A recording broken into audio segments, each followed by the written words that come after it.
Darwin test স্বাগতিক অস্ট্রেলিয়াকে 9 উইকেটে হারিয়ে ইতিহাস গড়ল বাংলাদেশ।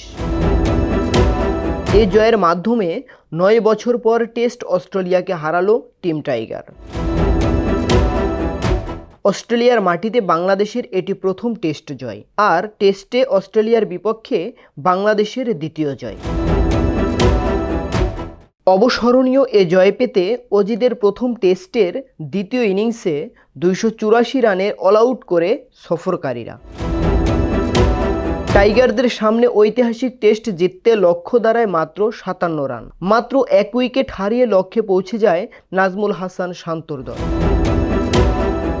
অস্ট্রেলিয়াকে 284 রানে গুটিয়ে দেওয়ার প্রথম 5 উইকেট নিয়েছেন মেহেদী হাসান মিরাজ। পেসার হাসান মাহমুদ নিয়েছেন 3 উইকেট। 2019 সালে ভারতীয় স্পিনার কুলদীপ যাদবের পর অস্ট্রেলিয়ার মাটিতে 5 উইকেট নেওয়ার প্রথম সফরকারী স্পিনার মেহেদী হাসান মিরাজ।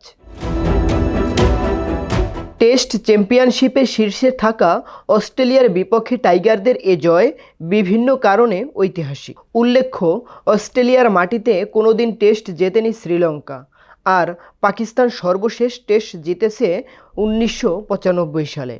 ইউএফটি ফার্স্টের সাথে ট্রেড করুন যে কোনো জায়গা থেকে। ক্যাম্পাসে ক্লাসের ফাঁকে, ঢাকার জ্যামে বসে কিংবা ঘরে বসে, ট্রেডিং এখন হাতের মুঠোয়। তাই ট্রেড করুন যখন খুশি, যেখানে খুশি।